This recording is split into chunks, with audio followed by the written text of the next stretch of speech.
Pues bien, hermanos, vamos a continuar en nuestro estudio de este tema de sexo, dinero y poder como reveladores de nuestro corazón. Y Fabio comenzó la semana pasada, como la mayoría sabe, y expuso el primero de estos temas, que es el tema del sexo, y lo expuso con la realidad que nos ha tocado vivir en la generación en la que nos encontramos, y Dios profundizó en la palabra acerca de este tema. Hoy me toca el segundo, que tiene que ver con el dinero como también un revelador del corazón. Y cuando me refiero a dinero, no me refiero simplemente a las papeletas, me refiero a todo lo que es posesión material, los bienes materiales a los que nosotros tenemos acceso, que en ocasiones poseemos o nos prestan o disponemos de ellos, todo lo que son posesiones materiales. Este concepto de posesiones materiales estaba claramente indicado en el pasaje con el que Fabio comenzó la semana pasada del libro de Eclesiastés, refiriéndose al Cogelet. ¿Recuerdan quién era el Cogelet, verdad? El autor de Eclesiastés, que en mi opinión era Salomón. Entonces ahí no hay para mí debate, pero el punto era que Salomón decía lo siguiente, y esto es simplemente a modo de recordación y a subrayar lo que a mí me interesa subrayar en el día de hoy. Él decía en Eclesiastés 2, versículo 4 al 8, también traté de encontrar sentido a la vida edificándome enormes mansiones. Aquí yo voy a resumir algunas cosas en aras de la brevedad porque quiero concentrarme en algo. Fíjense, dice, también traté de encontrar sentido a la vida edificándome enormes mansiones, viñedos, hice jardines y parques, construí represas, compré esclavos y esclavas, tuve enormes manadas y rebaños, junté grandes cantidades de plata y de oro, el tesoro de muchos reyes y provincias, contraté cantores estupendos, y tuve muchas concubinas hermosas. Tuve todo lo que un hombre puede desear. Esta cita es el capítulo 2 de Eclesiastés, donde Salomón, o el autor de Eclesiastés, dice que él experimentó, trató de encontrar sentido a la vida a través de probar, de acceder a muchas cosas. Y algunas de las cosas que él comenta, Fabio se concentró en la parte de las muchas concubinas y cómo él tuvo a su disposición muchas mujeres. También pueden notar cómo él dice que construyó edificaciones, juntó grandes cantidades de plata y de oro. Y al observar todo eso, el versículo 11, él concluye que todo lo que había logrado con tanto esfuerzo, vi que nada tenía sentido, era como perseguir el viento.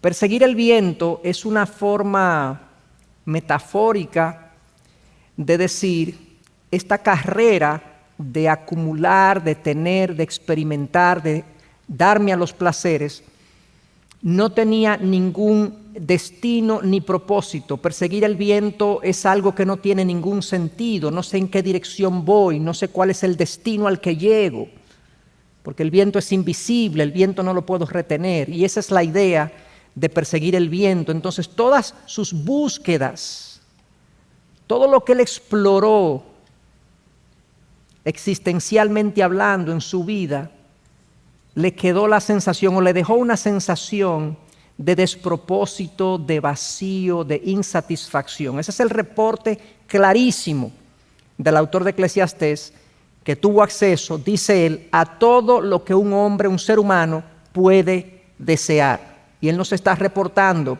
cuál fue su sentir luego de esa búsqueda y esa experiencia. Haciendo un doble clic, como decimos, o profundizando en el tema económico, como dato, déjenme darle este siguiente dato acerca de la riqueza de Salomón. En Primera de Reyes 10, 14 y 15 se nos dice que Salomón recibía unas 23 toneladas de oro, sin contar los ingresos adicionales que recibía de mercaderes y comerciantes, de todos los reyes de Arabia y de todos los gobernantes de la tierra. Solamente en oro, si ustedes calculan lo que son 23 toneladas de oro al precio de hoy, por ese concepto, esa línea de ingresos, solamente eso equivale a 3.2 billones de dólares al año. O sea, 3.2 mil millones de dólares al año. Este era un hombre extremadamente rico. Es solamente la partida del oro. Falta la plata, otros metales, el ganado, todos los impuestos que cobraba. Fíjense, los reyes de Arabia, los gobernadores de la tierra, pagaban algunos tributos. Nada de eso está ahí. Solamente en oro recibía 3.2 billones de dólares al año. Era un hombre extremadamente rico. De la antigüedad, el más rico, según se tienen los reportes. O sea que este hombre sabe de lo que está hablando. Es una persona que ha tocado, por así decirlo, con sus propias manos lo que cualquier corazón codicioso y avaricioso quisiera tener. Tiene dinero para hacer todo lo que quiera y de hecho no tiene vida para gastarlo.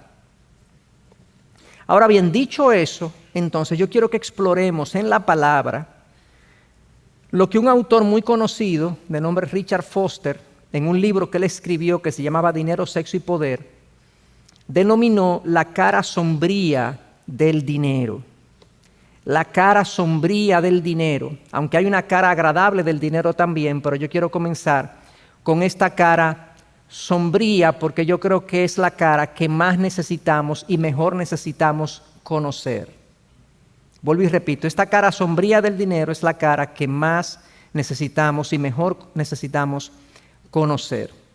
Comenzando con esto, lo primero que debo decir es que parte de esa cara sombría del dinero es que Jesús habla mucho del dinero y en una de sus enseñanzas Jesús habla del dinero como un contrincante de Dios. Jesús dice en Lucas 16, 13 y 14, nadie puede servir a dos amos, pues odiará a uno y amará al otro. Será leal a uno y despreciará al otro. No se puede servir a Dios y estar esclavizado al dinero. Oigan ahora esta parte. Los fariseos, que amaban mucho su dinero, oyeron todo esto y se burlaron de Jesús. Entonces él les dijo, a ustedes les encanta aparecer como personas rectas en público, pero Dios conoce el corazón.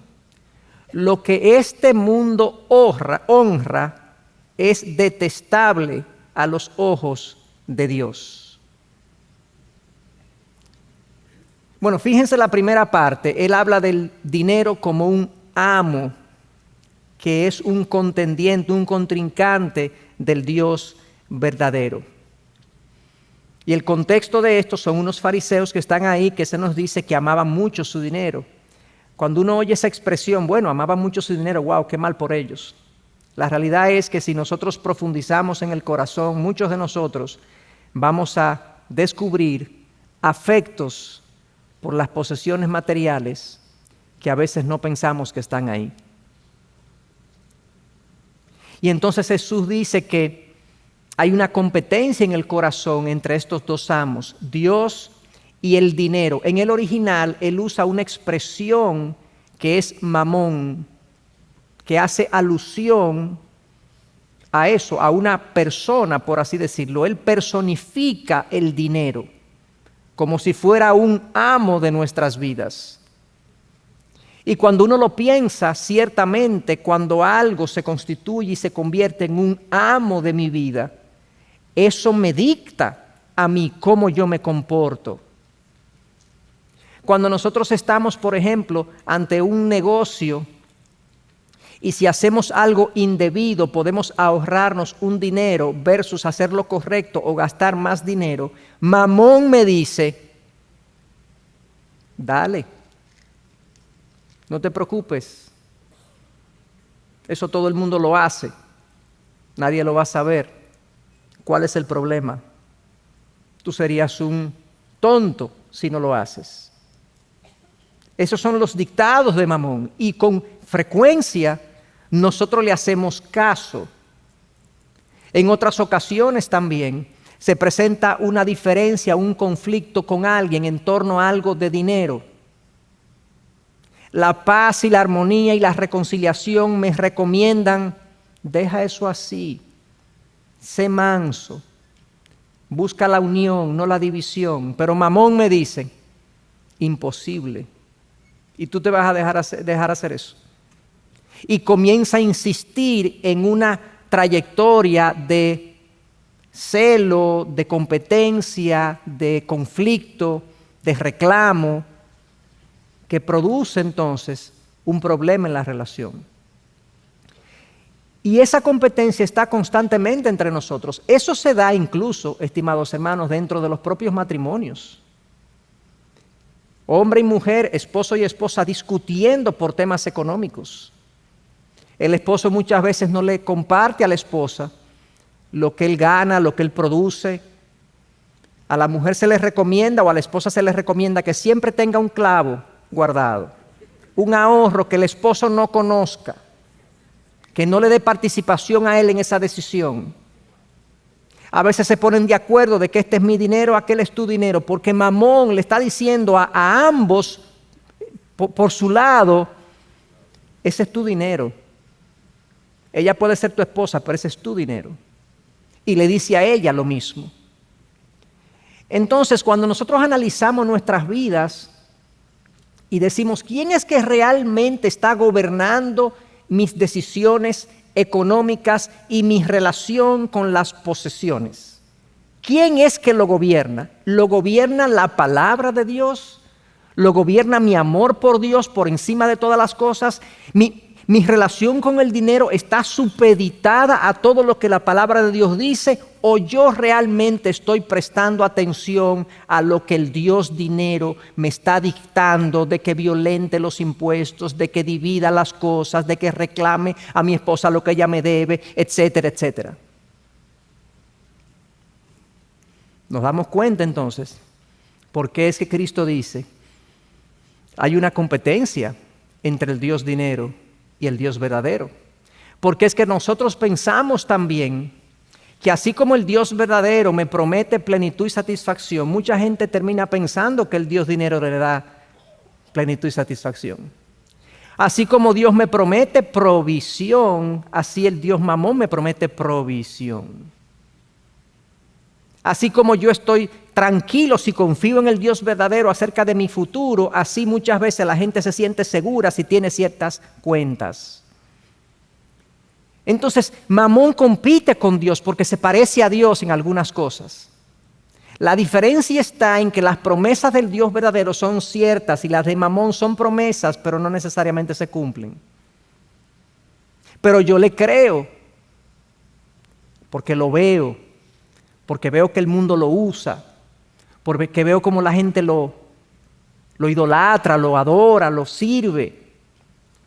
Jesús dice que el Dios dinero, Mamón, es un contrincante de Dios y eso es un aspecto sombrío de la cara del dinero. No es que el dinero es malo en sí mismo, pero tiene aspectos que son sombríos si nosotros no lo tenemos en cuenta. En segundo lugar, aspecto sombrío también del dinero es que puede ser un obstáculo para la salvación. En Mateo 19:24, miren lo que dice este pasaje. Pero al oír el joven estas palabras, un joven rico que se acercó al Señor, que el Señor le dijo que vendiera lo que tenía, que se lo diera a los pobres y lo siguiera, dice, al oír el joven estas palabras, se fue triste porque era dueño de muchos bienes. Jesús dijo entonces a sus discípulos, en verdad les digo que es difícil que un rico entre en el reino de los cielos. Otra vez les digo que es más fácil para un camello pasar por el ojo de una aguja que para un rico entrar en el reino de Dios. Al oír esto, los discípulos estaban llenos de asombro y decían entonces, ¿quién podrá salvarse? Veían difícil porque en la cultura judía la provisión económica y la prosperidad en general de la gente que no era recaudadora de impuestos, ese tipo de cosas, cuando un judío era próspero, se consideraba que era una señal, una indicación de la bendición de Dios. Nosotros sabemos bíblicamente que la provisión económica y la prosperidad no necesariamente es un indicativo, una indicación de la bendición de Dios. Pero así lo entendían. Entonces Cristo dice, este joven que dice y reporta, el joven dice que era un hombre justo. Él era un hombre que había tratado de cumplir la ley. Y Cristo le dice, de acuerdo, tú has tratado de cumplir la ley, te falta una sola cosita. Te falta una sola cosa. Vende todo lo que tienes, dalo a los pobres y ven y sígueme.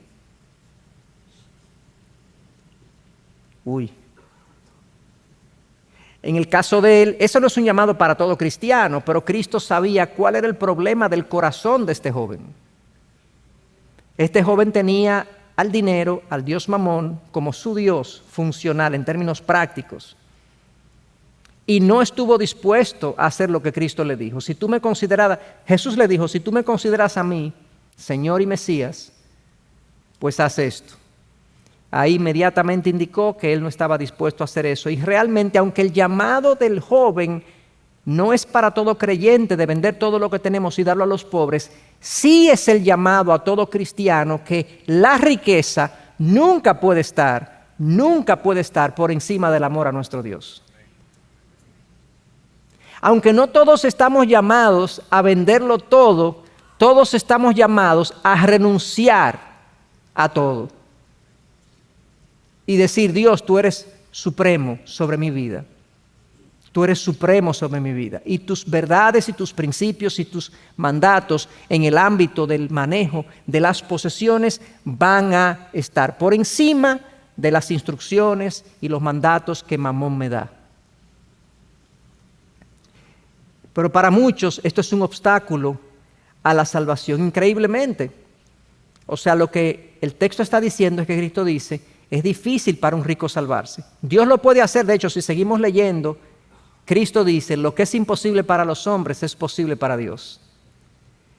Pero cuando una persona se aferra a lo material, resulta, por así decirlo, difícil abrir su corazón a Dios, porque no siente la necesidad.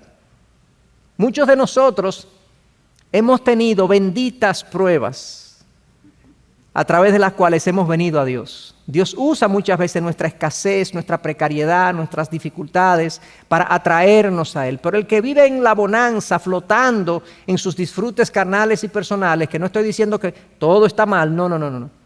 El que vive ahí muchas veces carece de ese sentido de necesidad de Dios.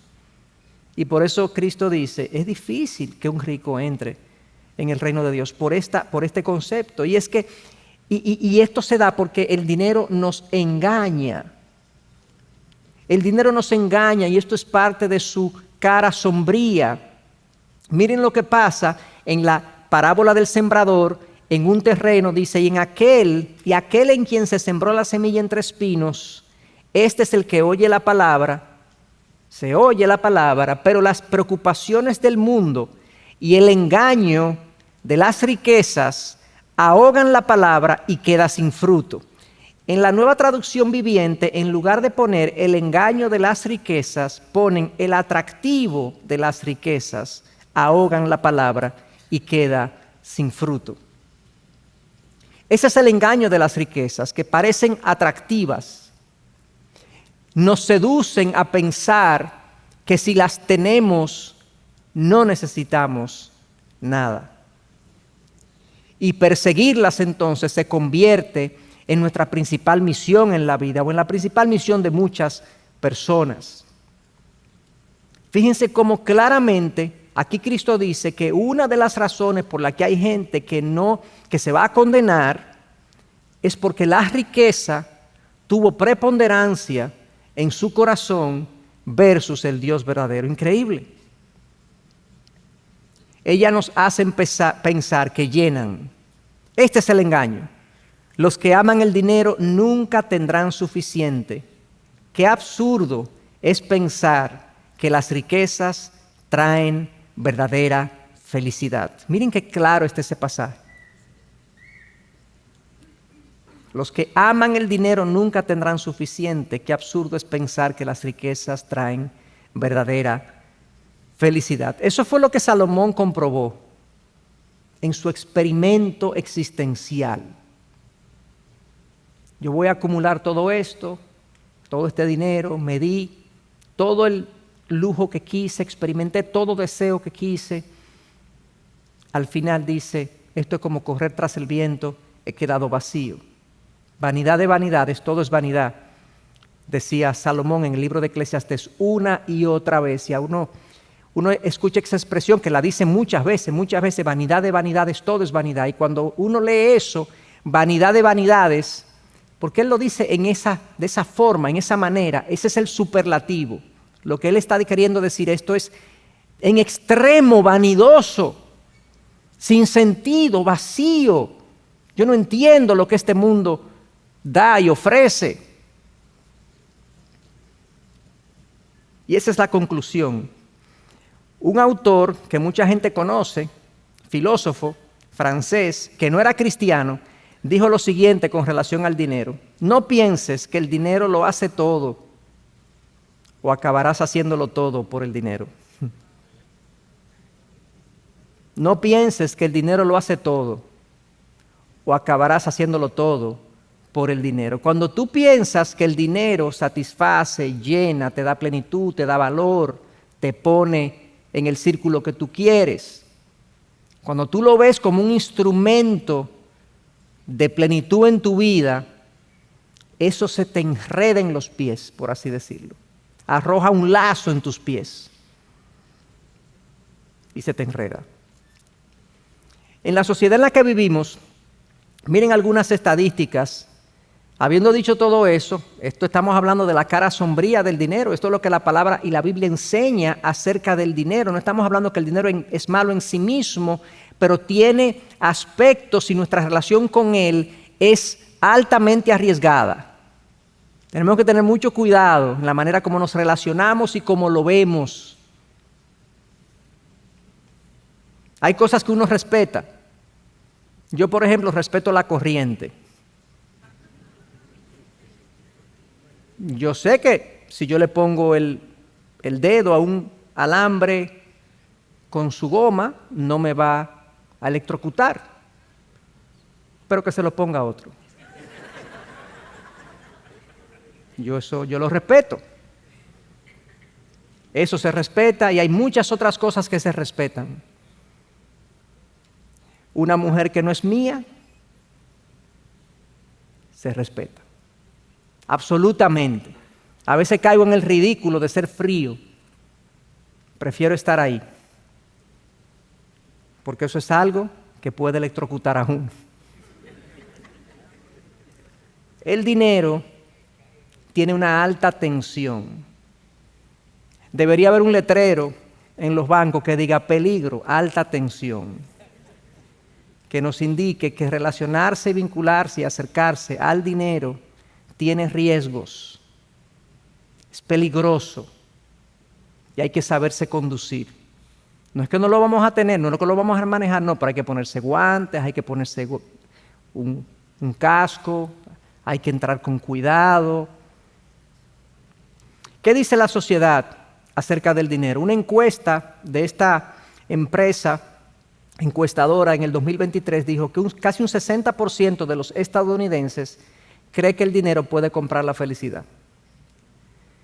Y específicamente, el 60% de la gente quisiera tener al menos 1.2 millones de dólares para ellos ser felices.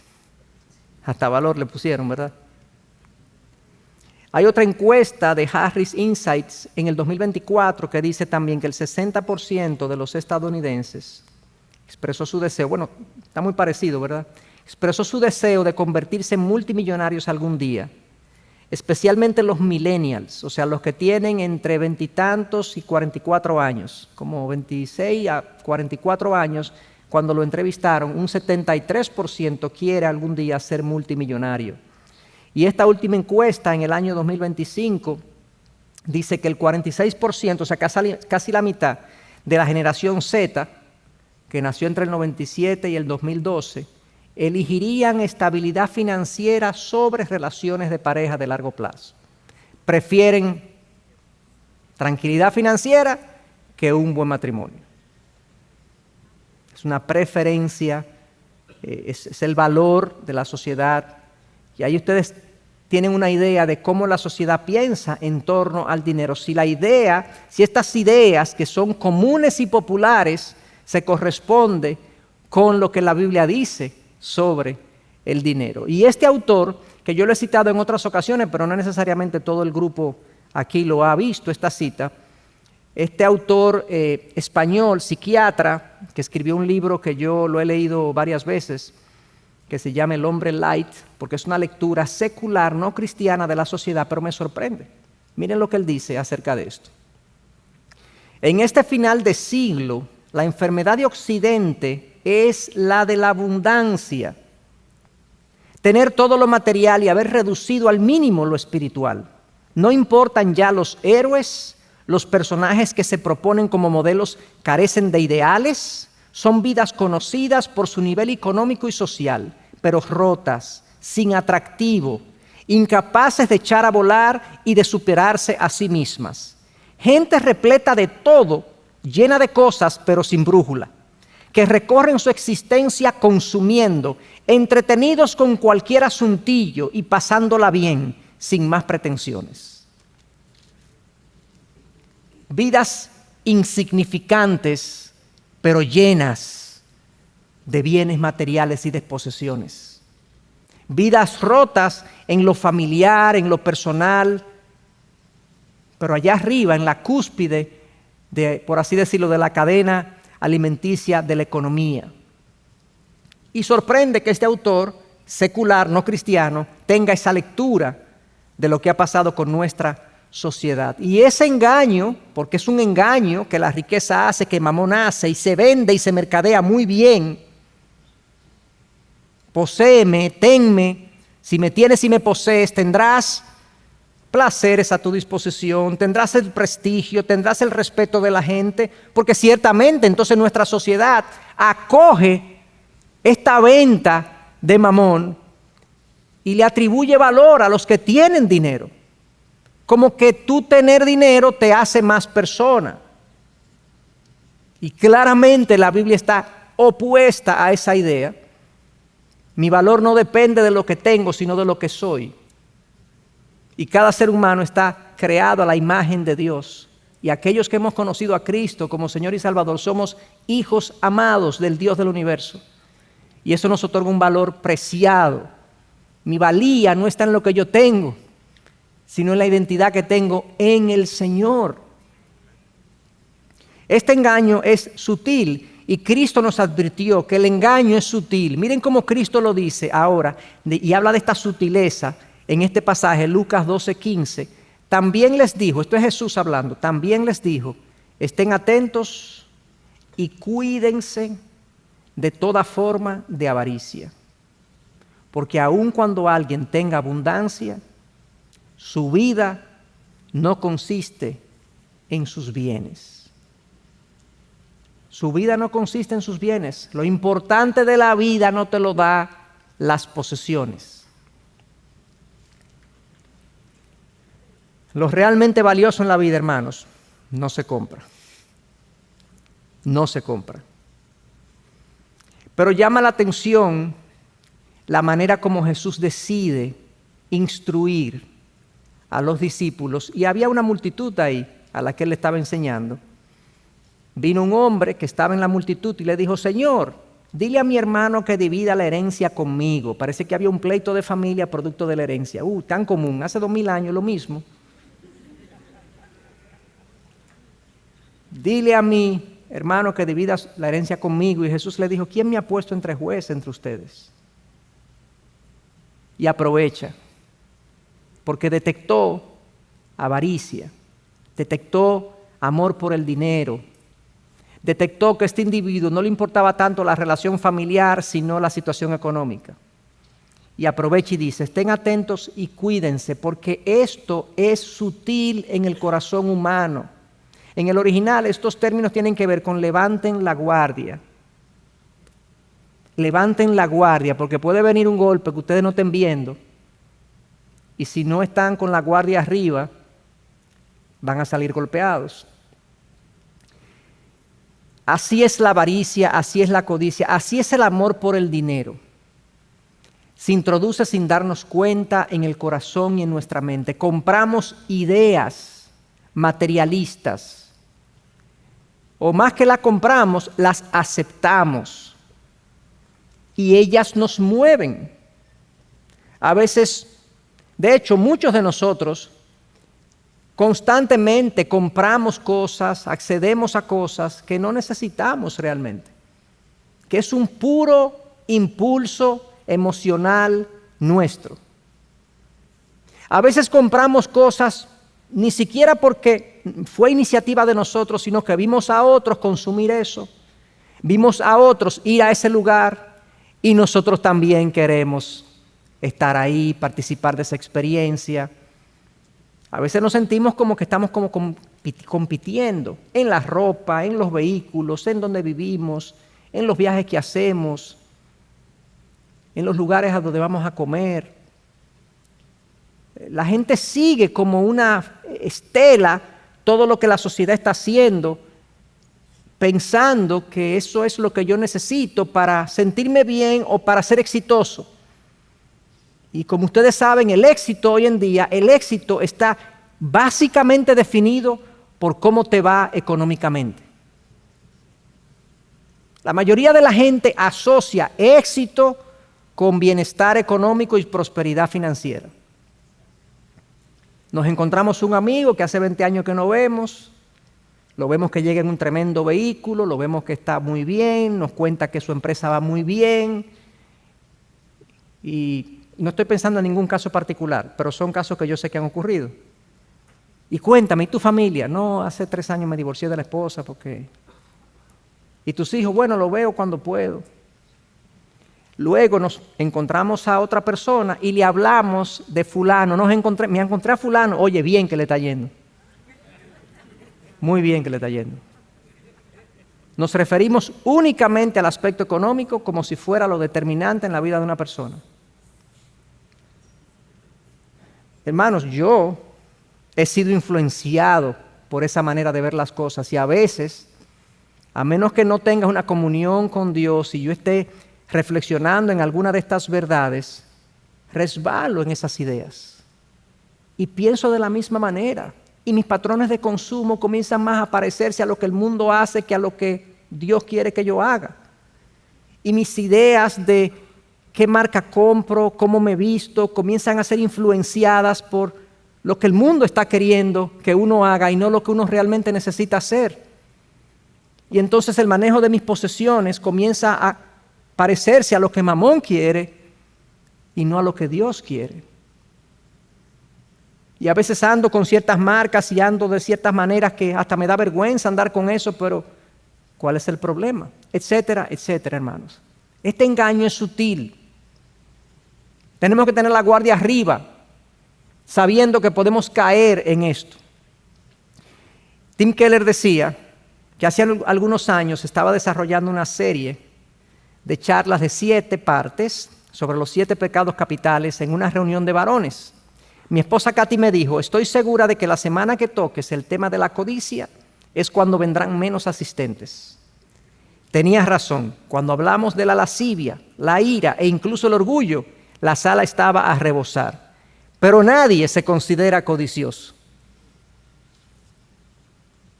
Y él entonces, en ese mismo libro, un poco más abajo, unos párrafos más abajo, la cita se me hubiese hecho muy larga, decía, y es algo que yo lo he oído decir de varios pastores, y yo lo puedo también decir, a mí nunca nadie me ha confesado, pastor, yo tengo un problema con el dinero. Yo tengo un problema con el dinero. A mí el dinero me gobierna. Lo deseo demasiado. Mi identidad depende de él. Mi estado de ánimo depende de cómo está mi economía. Yo tengo un problema con el dinero. No, la gente cuando tiene ansiedades y demás, no viene a contar que tiene un problema con el dinero. Lo que viene es a que le resolvamos el problema económico. ¿Qué hago? Bueno, comienza confiando en Dios. Comienza esperando en Él. Comienza pensando en la escasez como un instrumento en las manos de Dios para forjar tu dependencia. La gente no lo ve así.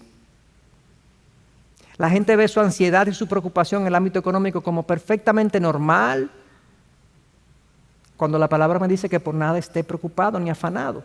Filipenses 2, perdón. La gente no reporta que tiene problemas con el dinero. Nadie se siente materialista. Nadie siente que está consumiendo de más. ¿Tú te has preguntado si tú estás o nosotros estamos comprando cosas que no necesitamos, despilfarrando los recursos de manera innecesaria? ¿Alguno de nosotros ha cuestionado que su esquema de gasto parecería un esquema de gasto? ¿Podría ser consumista? ¿Podría alguien considerarte un consumista? Muy poca gente. Digo, yo no conozco ninguno. Yo mismo, en la medida que me he ido adentrando en temas como este, es que he podido darme cuenta que sí, que hay decisiones, que hay maneras de pensar en mí que se corresponden con un dictado materialista y no con un dictado bíblico. Y le he pedido perdón al Señor por muchas de esas cosas. El otro problema con el dinero es que me malenfoca en el aquí y en el ahora. Me malenfoca en el aquí y en el ahora. Esta es una parábola muy conocida. Entonces Jesús le contó una parábola. Oigan, esta parábola Jesús se la contó al hombre de la herencia, a ese grupo. Después que él le dice, ¿quién me ha colocado como juez? Cuídense de toda forma de avaricia, porque la vida no consiste en sus bienes, aunque la gente tenga abundancia. Entonces le contó una parábola, eso es lo que sigue. La tierra de cierto hombre rico había producido mucho, y él pensaba dentro de sí, ¿qué haré, ya que no tengo dónde almacenar mis cosechas? Entonces dijo, esto haré, derribaré mis graneros, edificaré otros más grandes, y allí almacenaré todo mi grano y mis bienes. Y diré a mi alma, tienes muchos bienes depositados para muchos años, descansa, come, bebe, diviértete. Pero Dios le dijo, necio, esta misma noche te reclaman el alma, y ahora, ¿para quién será lo que has provisto? Se describe una persona trabajadora, un empresario exitoso, un empresario tan exitoso que ni siquiera tenía para almacenar el inventario de tanto grano que había producido. Es un hombre planificador. Aquí no hay imprudencia por parte. Sensato, planificador, reflexivo. Espérate que no me caben las cosas, déjame yo hacer granos más amplios para guardar mi grano ahí, yo para el futuro aquí tengo todo lo que yo necesito. El problema de la historia es que toda su relación con lo económico, con las posesiones, era solamente para él. Por él, para él y con él. Nunca pensó que querrá Dios que yo haga con esto. Quizás yo puedo ser de bendición para otras personas que necesitan. Quizás no tengo que ampliar tanto los graneros porque yo no necesito todo ese grano, yo puedo compartir esto.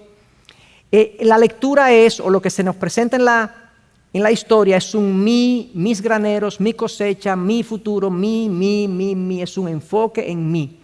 Y la realidad es, hermanos, que muchos de nosotros manejamos nuestras posesiones materiales pensando básicamente en nosotros. Y cuando yo manejo las posesiones materiales pensando básicamente en nosotros, la conclusión, la lectura divina es, tú estás haciendo un reino para ti, pero no estás haciendo riqueza para conmigo. Porque la riqueza para con Dios en el ámbito económico, ¿qué significa hacer riqueza para con Dios en el ámbito económico? En el ámbito económico significa que lo que yo tengo, yo pienso, esto es de Dios.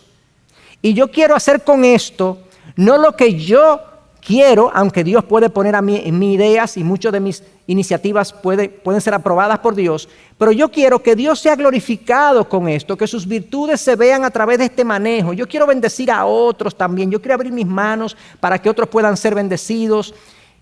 De esa manera, entonces, la Biblia dice, y no tengo el texto aquí para presentarlo, pero que yo acumulo tesoros en los cielos.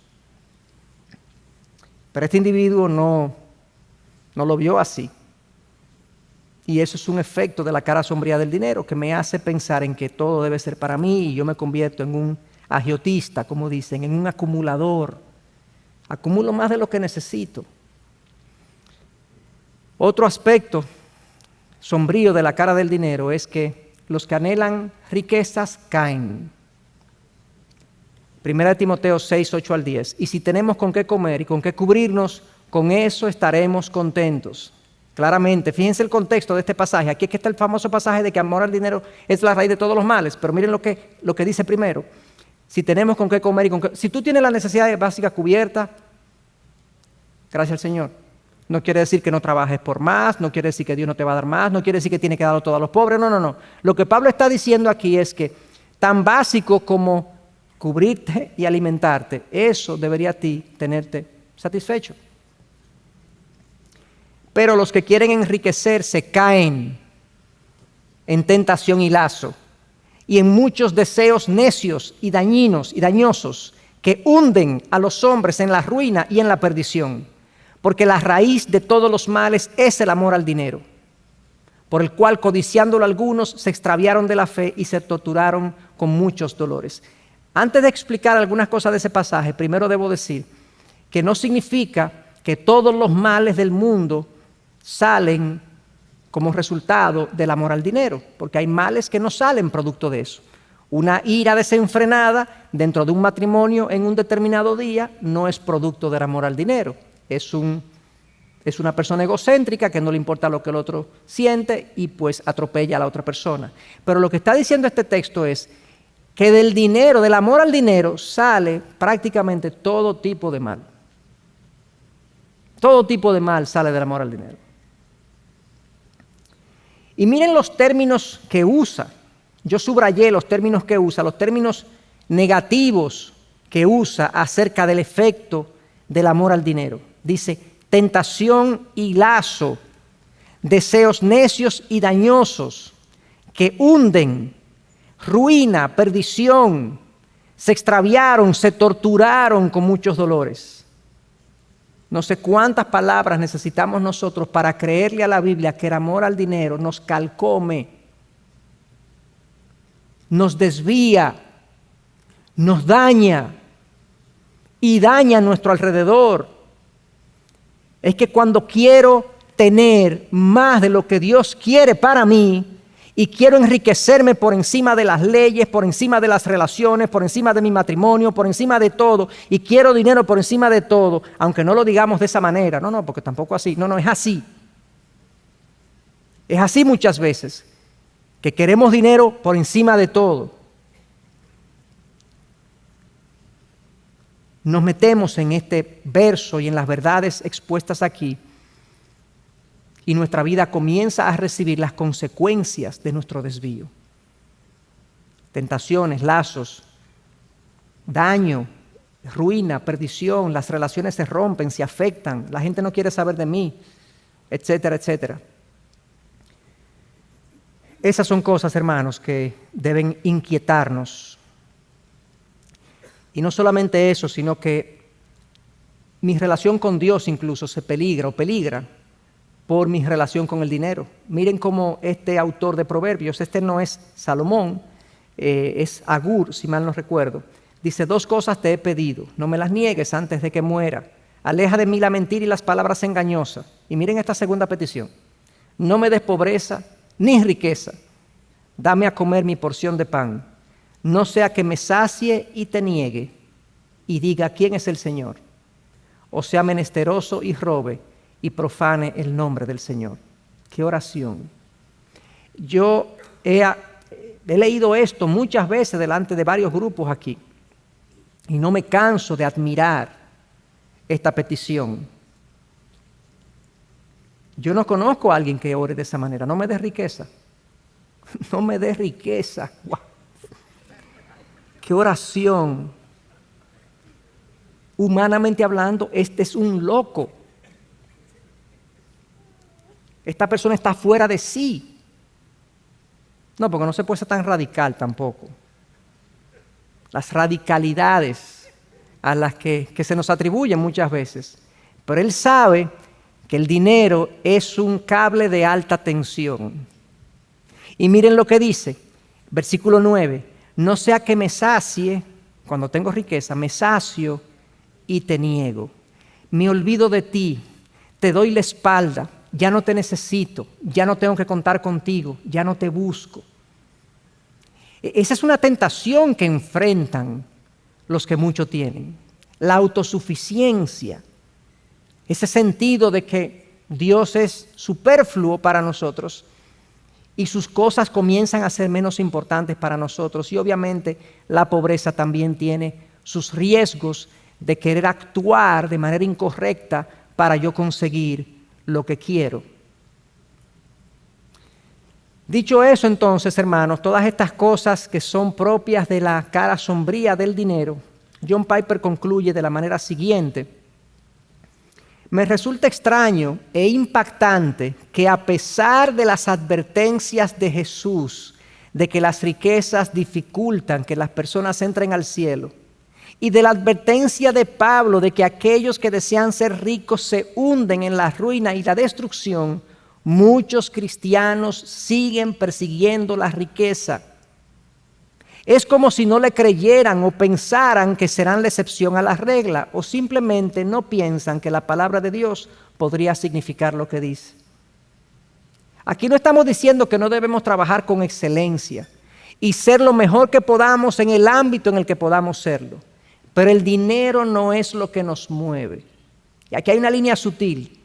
Según 1 Corintios 10:31, todo lo que yo haga, sea que yo tome o beba y haga cualquier otra cosa, come o beba, sí, haga cualquier otra cosa, yo debo hacerlo con Dios en mente. Es a Dios que le sirvo, es a Dios que yo reflejo. Yo soy la sal de la tierra, la luz del mundo. Yo no estoy aquí para hacerme rico, yo estoy aquí para que la fama de mi Dios aumente, se expanda. Y dice Piper que es extraño que mucha gente todavía sigue siendo, lo que lo levanta en la mañana sigue siendo el dinero. Y en todo negocio, el criterio es ganar lo más que se pueda.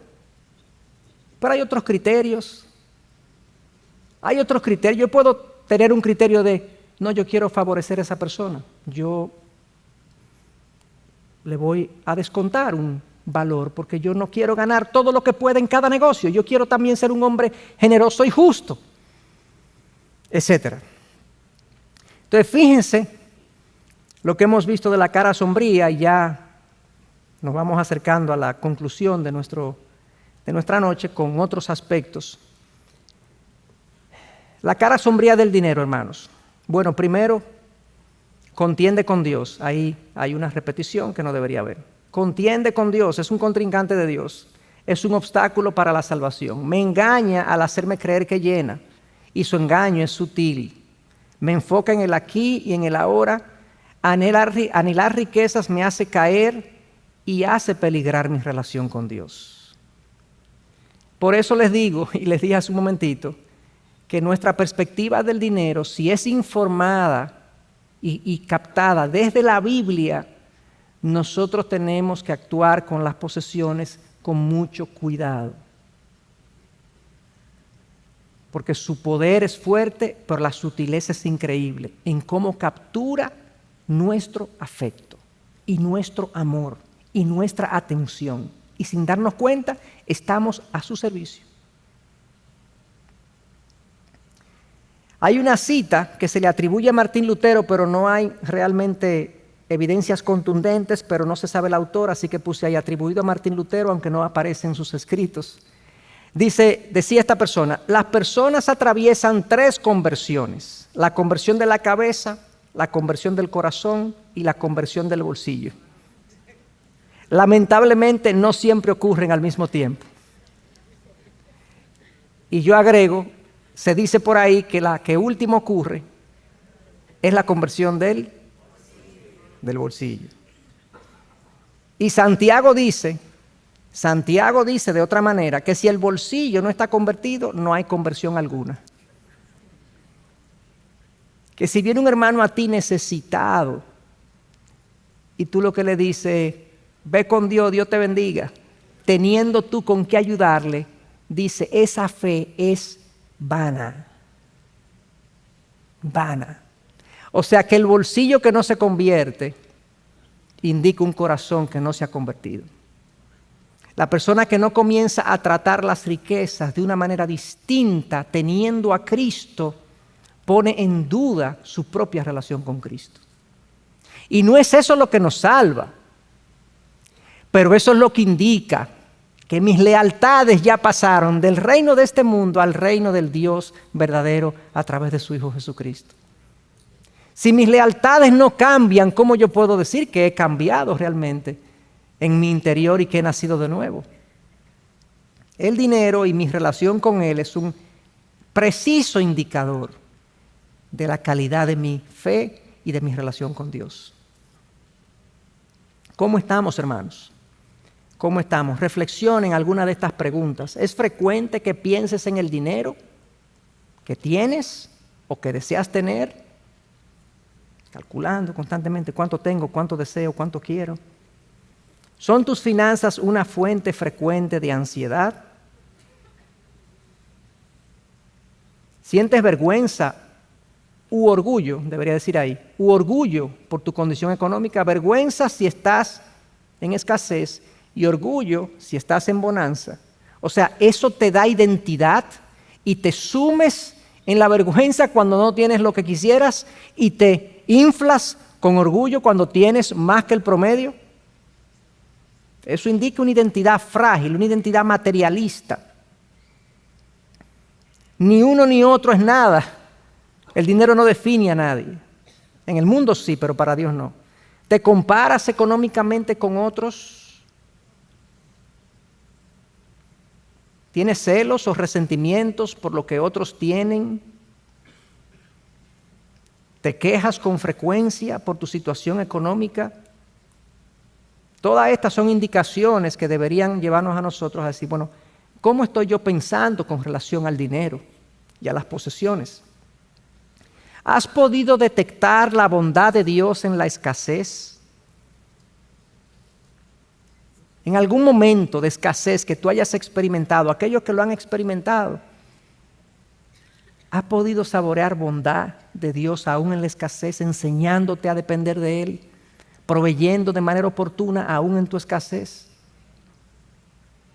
¿Qué crees que pasaría en ti si Dios decide probarte con la escasez? Esa pregunta yo se la hice a mi esposa en días pasados, que me la estaba haciendo yo, porque estaba reflexionando en diferentes cosas y yo me puse a pensar, si Dios me quita mi condición económica y me reduce a nada en términos económicos, ¿qué yo diría o cómo yo reaccionaría? Les confieso, yo no quiero que eso pase. Yo no quiero que eso pase, pero sí le pido al Señor que yo pueda aprender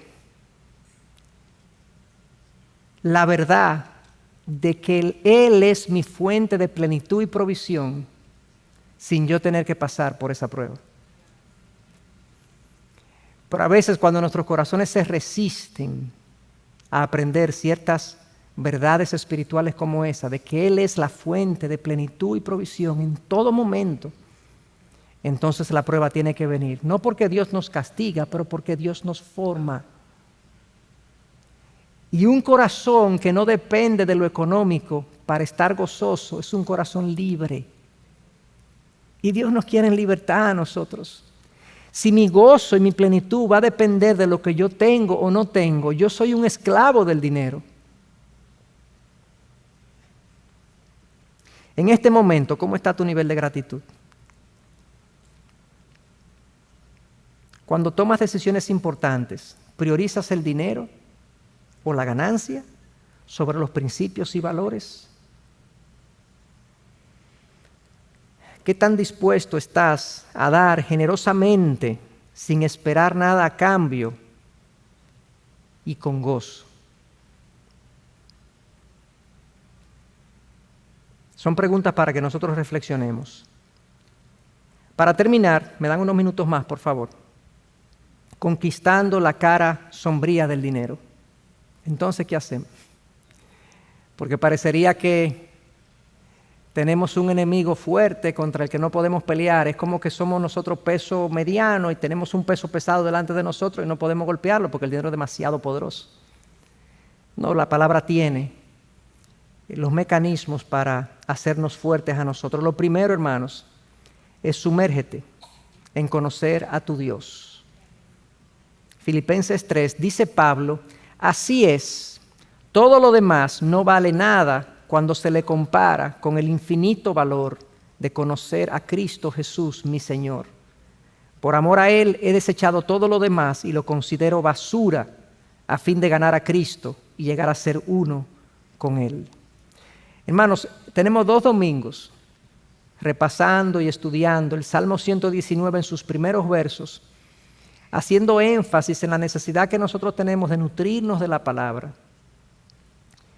Y eso va a ser algo repetitivo que se va a decir desde este púlpito, porque no hay manera en la que yo pueda crecer que no sea sumergiéndome en la palabra. Porque cuando me sumerjo en la palabra, a quien yo estoy conociendo es a Dios. Yo no estoy haciendo un ejercicio intelectual o literario. Yo estoy teniendo comunión con un Dios que se ha revelado y me ha contado cómo Él es y cómo Él piensa. Y es en esa revelación que nosotros vamos a poder tener las respuestas para poder aguantar, por así decirlo, los embates de este mundo materialista. Sumérgete en conocer a tu Dios. Cuando nosotros conozcamos, y miren por qué yo digo esto. En Mateo 6, que es el sermón más conocido de Jesús, el Sermón del Monte, el Señor Jesús, recuerdan que dice en un momento dado, dice, no hagan tesoros aquí en la tierra, ¿verdad? Donde la polilla y el óxido, la herrumbre, destruyen las cosas, háganlos en los cielos, donde no hay ni ladrones ni óxido. Y entonces en ese pasaje, Él dice, no se preocupen por lo que van a comer o a vestir. Miren las aves, Dios las alimenta, no trabajan. Miren las flores, Dios las viste, ni Salomón se vistió como una de ellas. Y sigue diciendo abajo, ustedes siguen leyendo, dice, no se preocupen por estas cosas que nuestro Padre Celestial, vuestro Padre Celestial sabe que ustedes las necesitan. El mundo se preocupa por esas cosas, ustedes no. ¿Por qué hago alusión a eso? Porque lo que Cristo está diciendo es, si tú estás convencido y conoces a Dios como un Dios proveedor y atento, eso es conocer a Dios, tus ansiedades van a bajar. Esas luchas internas que uno tiene por lo económico va a bajar. Uno se va a dar cuenta que uno no necesita tanto como uno cree que necesita, como el mundo dice que uno necesita.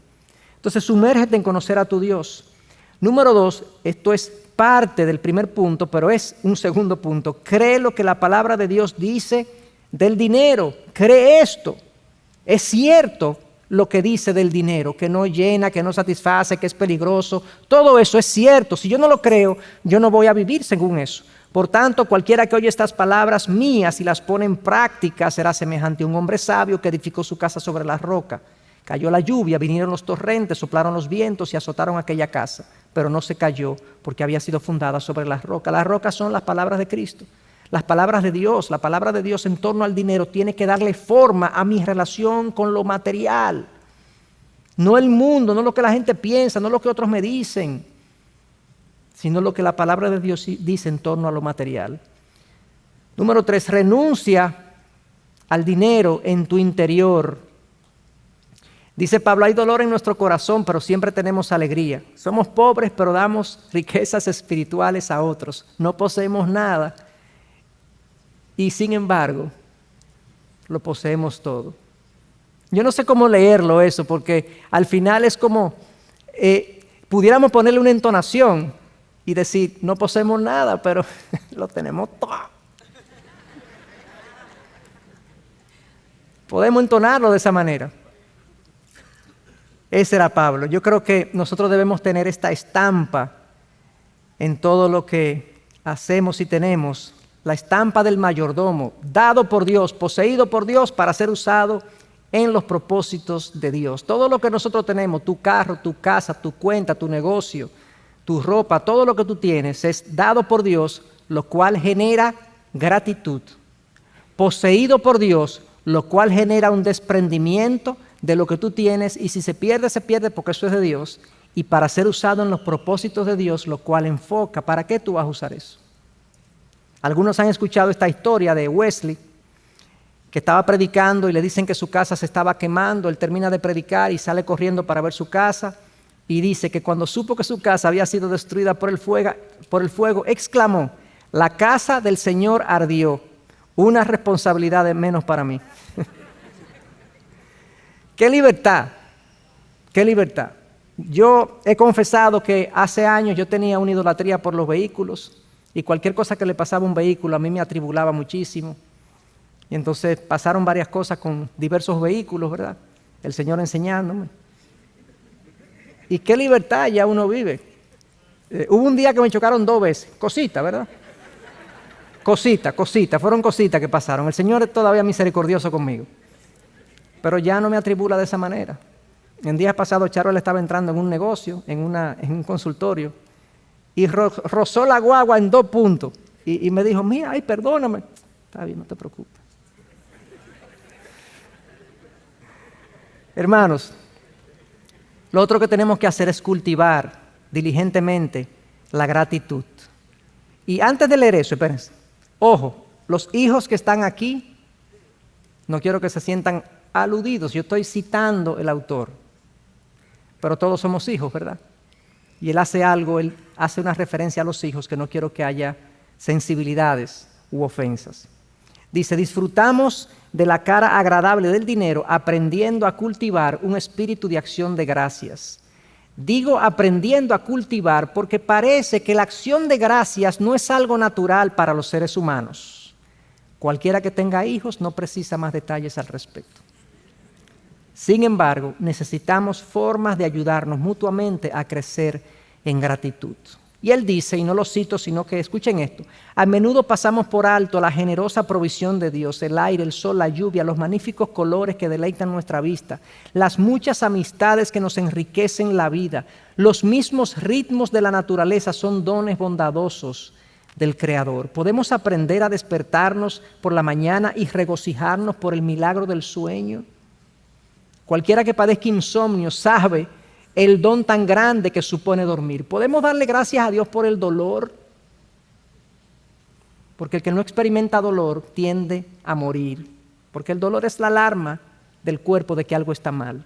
Quizás por la noche, mientras nuestros hijos descansan, podríamos ir a sus habitaciones, sentarnos al lado de ellos y observarles y darle gracias a Dios por ellos. También podemos considerar nuestras posesiones sin atesorarlas, dar gracias a Dios por ellas. Cuando tenemos un espíritu de acción de gracias, podemos asir todas las cosas ligeramente, recibir y no arrebatar. Entonces, si llega el momento de soltar algo, lo hacemos liberalmente. No somos los dueños, somos mayordomos. Y en ese sentido, hermanos, y esto es falta una sola cosa: abre tu mano con generosidad. Hechos 20:35. Y he sido un ejemplo constante de cómo pueden ayudar con trabajo y esfuerzo a los que están en necesidad. Deben recordar las palabras del Señor Jesús: hay más bendición en dar que en recibir. Amén. Hermano, ¿usted puede decir amén a eso? Amén. Si tú has tenido la oportunidad, el privilegio de poder ayudar a alguien, servirlo de alguna manera con lo que Dios te ha dado, a veces es dinero, a veces tiempo, a veces es atención, esfuerzo, lo que sea, pero que tú puedes dar a alguien de lo que Dios te ha dado a ti, ser canal de bendición, es algo que trae gran satisfacción y plenitud al corazón. Bien Pablo lo dijo, citando a Jesús: hay más bendición en dar que en recibir.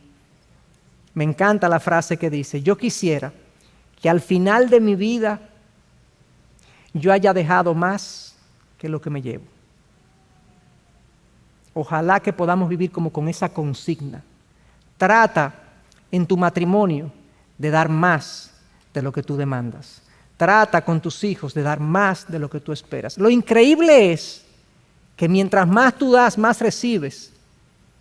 Bendice el dar, el entregar, el abnegarse hacia el otro. Y hermanos, por último, y esto podría ser otra clase, instrúyete en el manejo que complace al Señor. Pablo dice: sé vivir en pobreza, sé vivir en prosperidad. En todo y por todo he aprendido el secreto tanto de estar saciado como de tener hambre, de tener abundancia como de sufrir necesidad. Todo lo puedo en Cristo que me fortalece. Sé vivir en pobreza. Sé qué es lo que hay que hacer cuando hay pobreza. Sé descansar en el Señor, sé organizar mis recursos, sé cómo adecuarme a la situación que Dios quiere que yo tenga y viva, pero sé vivir en prosperidad. Y de hecho alguien decía que se requieren más destrezas espirituales para saber vivir en prosperidad que para saber vivir en pobreza, porque la pobreza muchas veces nos trae a Dios y la prosperidad nos repele de Dios. Pero Pablo decía: yo sé vivir en ambas condiciones. Entonces él tenía la instrucción, la enseñanza, y podemos, como le dije, podemos hablar mucho de esto, pero sí, adquiere conocimiento, estudia lo que Dios quiere para ti en cuanto al manejo de lo financiero, y que el Dios mamón, el Dios dinero, no termine siendo tu Dios funcional, el Dios en la práctica, sino que el Dios de la Biblia, nuestro Dios, reflejado en Cristo, sea el que gobierne nuestra relación con lo material. Y desde mi punto de vista, una de las maneras de dar un testimonio contundente de que en Cristo tenemos vida abundante es cuando el cristiano vive económicamente como la Biblia dice. La gente se sorprende con la generosidad, con la dadivosidad, con la seriedad, con la honestidad, con la integridad. La gente se sorprende cuando no queremos jalar tanto como queremos dar más. La gente dice: wow, pero increíble. La gente que trabaja con nosotros, los socios que tenemos, la gente con la que hacemos transacciones, se sorprenden. Y qué bueno sería que cuando se sorprendan uno pueda apuntar directa o indirectamente a Cristo. En Cristo tenemos nuestra riqueza. Él es nuestro Señor. Así que, hermanos, este es el resumen para los que toman fotos. Que se puedan llevar cómo se conquista la cara sombría del dinero. Que el Señor sea con nosotros. Perdónenme la tardanza de los minutos, pero era necesario. Ahí las dejo por si quieren tomar la foto. Vamos a orar. Señor, a ti te damos las gracias por tu bondad sobre nosotros, por tú revelarnos todas estas cosas. Señor, y pudiéramos hablar mucho de este tema, pero yo quiero pedirte que tú nos des convicciones firmes en el día de hoy en torno a lo que hemos estudiado. Que cada uno de nosotros ponga en su lugar al Dios Mamón, a tus pies, y que tú, Señor, seas el Dios de nuestra vida y de nuestro corazón. Que las riquezas y las posesiones no tengan la última palabra en nuestras vidas, sino que nosotros podamos ser fiel reflejo de lo que Cristo fue. Vino, se entregó y dio por completo todo lo que tenía, para que siendo el pobre nosotros fuéramos enriquecidos espiritualmente hablando. Gracias, Señor, por tu verdad, por tus bondades, por tu provisión, por tu sabiduría en este tema tan complejo y que enreda a tanta gente, pero tú nos lo has puesto claro. Gracias, Señor, en el nombre de Jesús. Amén.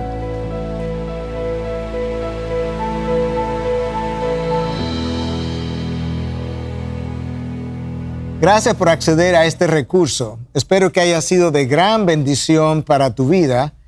Te sugiero que te suscribas a este canal de forma que tú puedas recibir notificación la próxima vez que hayamos subido un nuevo recurso que pueda servirte de instrucción y bendición.